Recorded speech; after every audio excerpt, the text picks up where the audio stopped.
What would Marcus Aurelius do if he were here today? Would he be scrolling through social media, checking the news, planning his investments in the next crypto boom? What if I told you he'd be far more interested in something far more difficult to grasp? Himself? You see, while the world is drowning in distractions, Marcus Aurelius would be laser-focused on something more essential. What would he focus on in 2025? And why is it that even though he lived centuries ago, his principles still echo across time? Let's put it bluntly, what are you doing with your time? We're all caught up in it. The constant buzz. The notifications, the headlines, the opinions that seem to define us. It's as if we're trapped in an endless loop, running after things that don't matter. The news cycle spins endlessly, social media feeds constantly updating with the next big thing, the next disaster, the next scandal.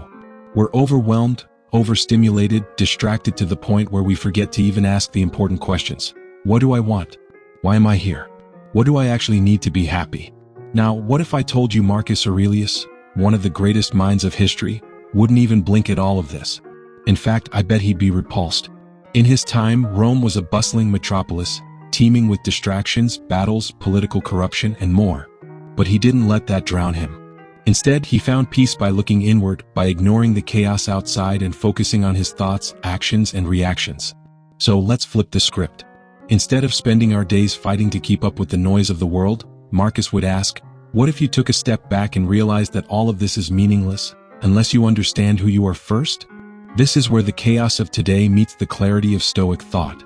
We live in a time that constantly tells us to do more, be more, have more. But is that really the answer?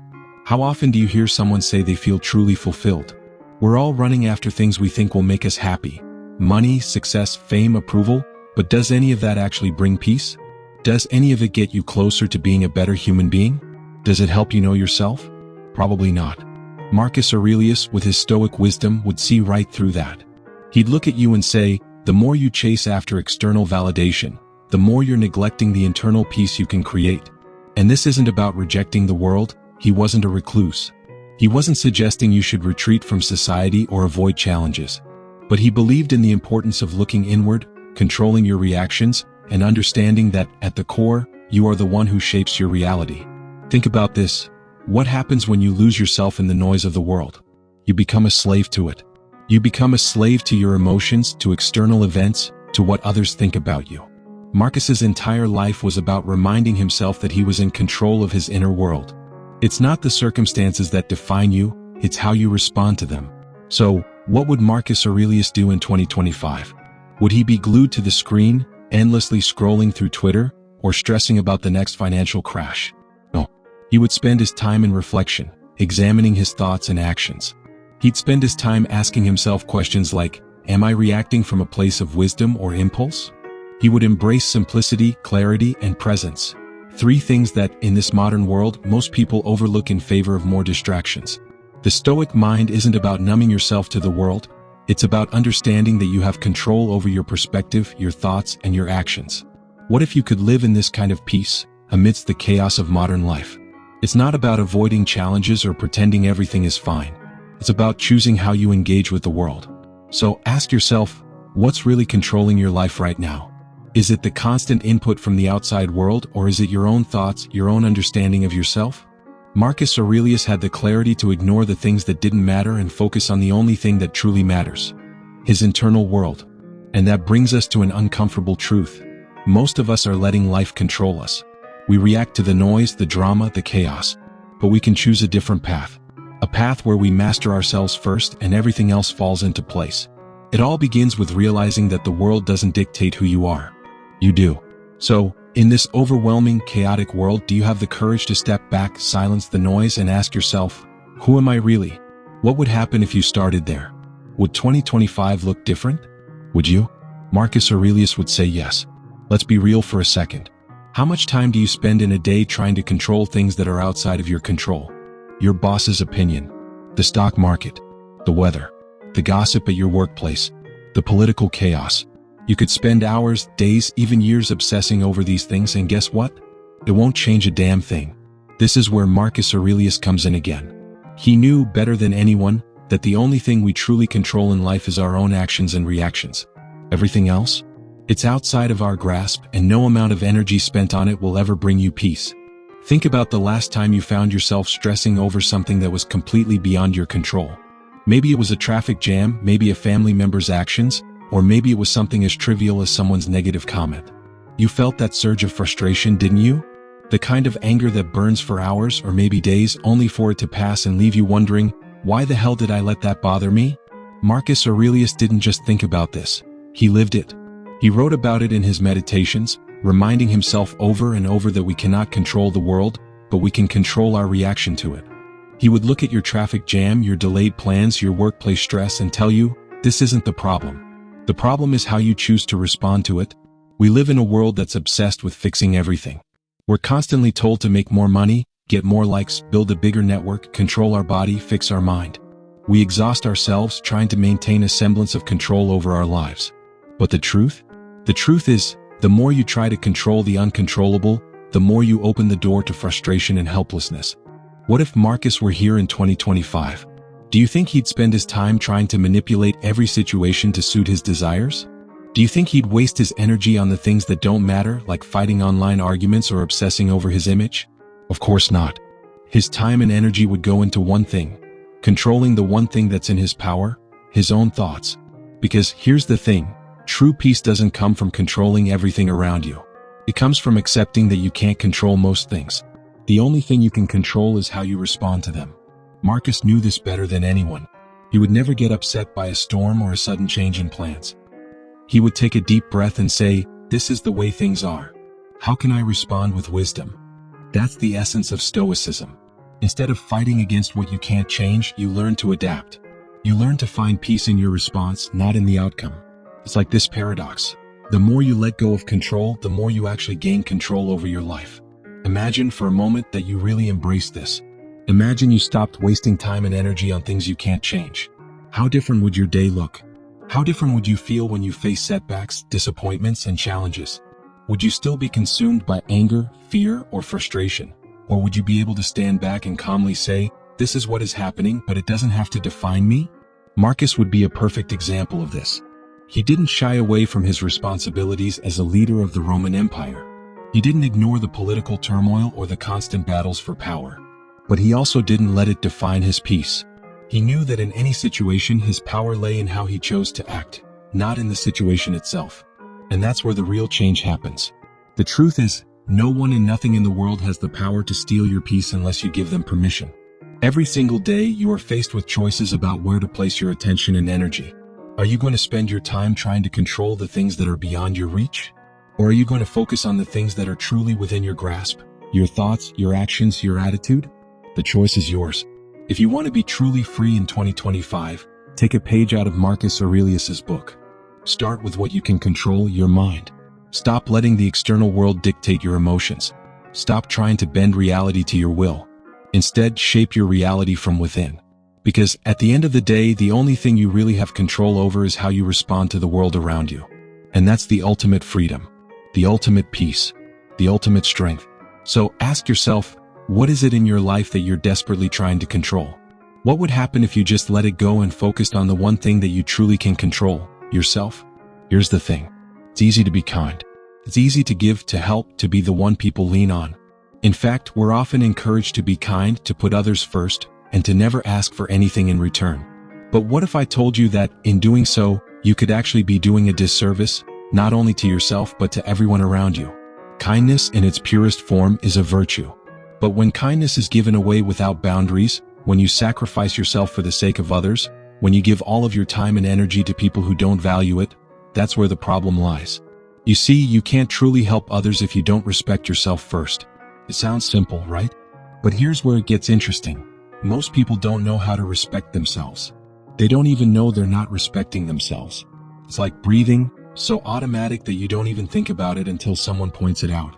Think about it. Have you ever felt like you were taken for granted, that people just used you, expecting more and more with no return? It stings, doesn't it? It cuts deep. You give, and yet it feels like no one notices. But here's the catch. If you don't respect yourself, how can you expect others to do so?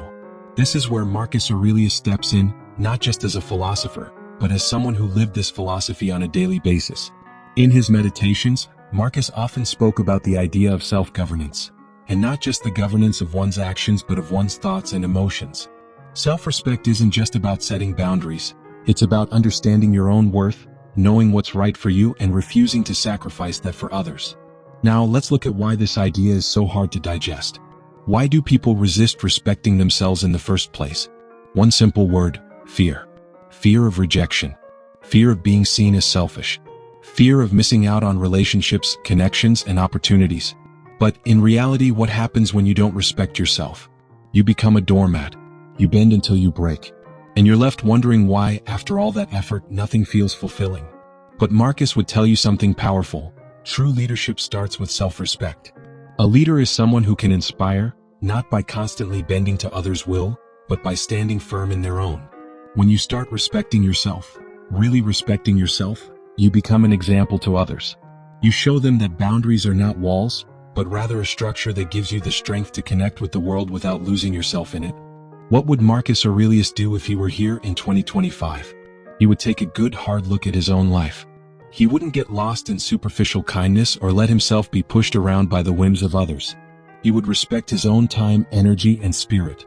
He would make the hard decisions not based on what others expect, but on what is true to his own values. This doesn't mean ignoring others or becoming ruthless.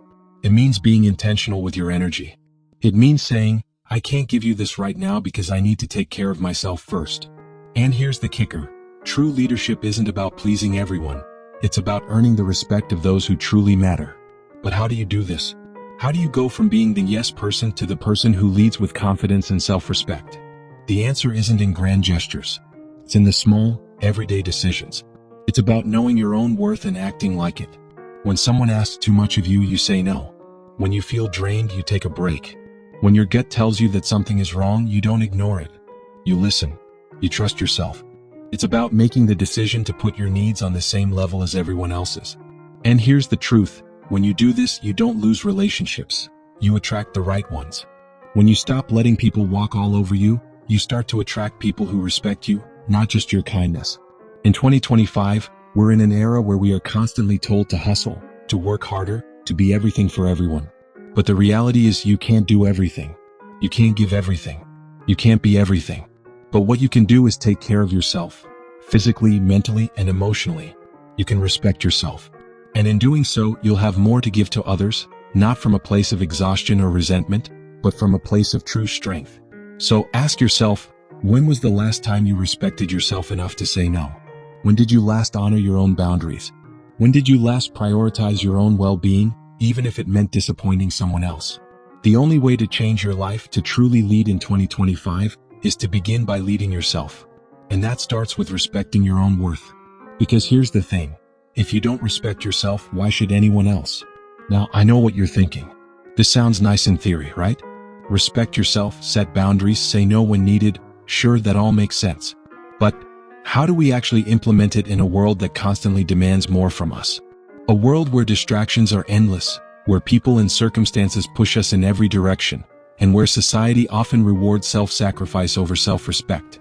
How do we put this into practice in the real world without feeling guilty or being labeled as selfish? This is where Marcus Aurelius' approach can be so valuable. His philosophy wasn't just about thinking deeply or contemplating life from a distance. No, Marcus was a man of action. He didn't simply believe in virtue, he lived it every day, and that's what makes his advice so profound. He lived in a chaotic world, and his days were filled with more duties and responsibilities than most of us could even fathom. Yet, despite all of the pressure, he remained focused on what mattered: his inner peace, his sense of duty, and his own self-respect. One of the most powerful lessons we can learn from Marcus Aurelius is the ability to choose how we respond. Life is not what happens to us, but how we respond to it. This is the core of Stoic philosophy, and it's critical to our ability to implement self-respect in a world that doesn't always respect us. In 2025, the distractions are louder than ever. Social media, political noise, constant information overload, we're always being pulled in multiple directions. It's easy to lose yourself in all of it, to feel like you have to keep up. But the Stoic response is not to react, but to respond with wisdom and purpose.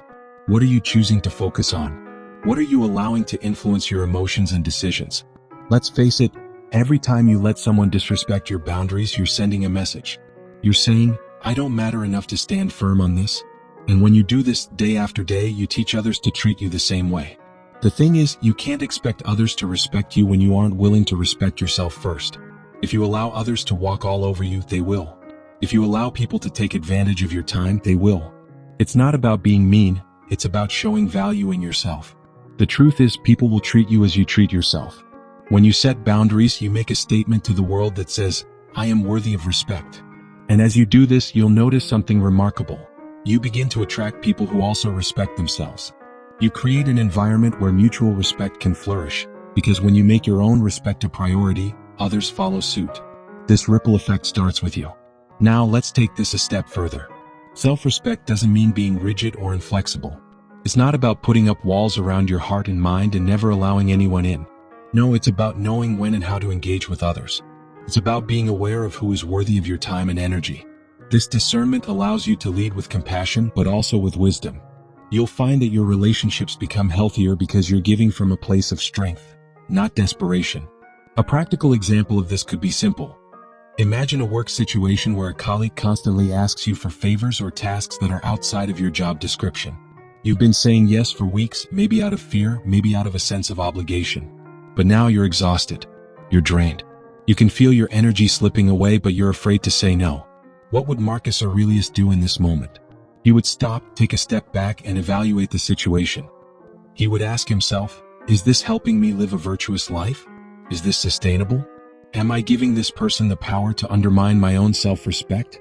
Then he would act accordingly, not with anger, but with clarity. He would set a boundary and communicate it respectfully. I'm happy to help when I can, but I need to prioritize my own responsibilities now. That's not selfishness, that's leadership. And the beauty of this is that the people around you, especially those who matter, will see your strength and honor your decision. The ones who don't, they're not your concern. The most profound shift begins when you stop looking for validation outside yourself. This doesn't mean ignoring the feelings of others, but it means taking responsibility for your own emotional well-being. The respect you give yourself becomes the foundation upon which everything else is built. When you are grounded in self-respect, the noise of the world loses its power over you. You see, the real power isn't in being liked by everyone. It's in being respected by yourself. And when you begin to respect yourself in this way, you will see the change unfold, not just within yourself but in those around you. People will begin to value your time, your energy, and your boundaries because you've shown them how to do so. So ask yourself, are you respecting yourself enough to lead the way in your own life? Because here's the thing, the world will always demand more of you. There will always be someone wanting something, needing something, pulling you in different directions. But if you aren't centered in your own self-respect, if you aren't intentional about where you invest your time and energy, you'll find yourself lost in the chaos. Marcus Aurelius understood this. He knew that true leadership wasn't about pleasing everyone or sacrificing yourself for the sake of others. It was about knowing what truly matters, sticking to your principles, and leading from a place of deep respect for yourself. In 2025, if you want to live with purpose, you need to make self-respect your foundation. Everything else, your relationships, your work, your impact on the world, will grow from there. And remember, if you don't respect yourself, how can you expect anyone else to?